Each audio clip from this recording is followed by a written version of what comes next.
Hi everyone. Today I'm gonna talk uh, about Grace family.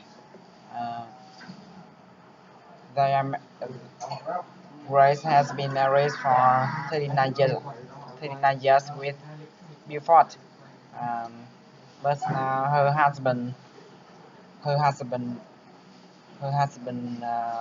no longer has her and show any affection to her.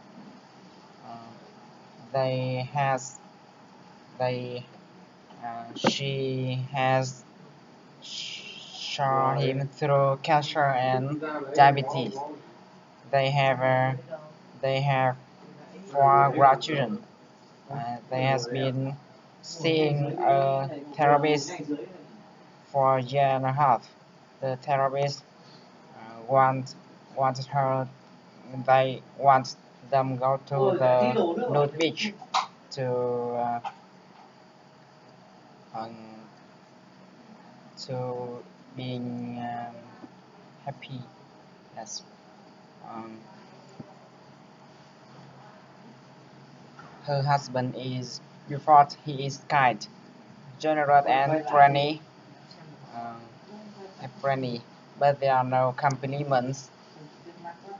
compli- compliments and flirtatious banter that you to enjoy.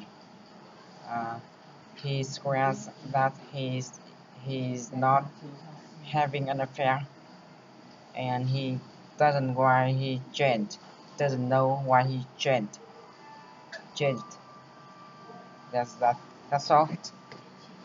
Okay.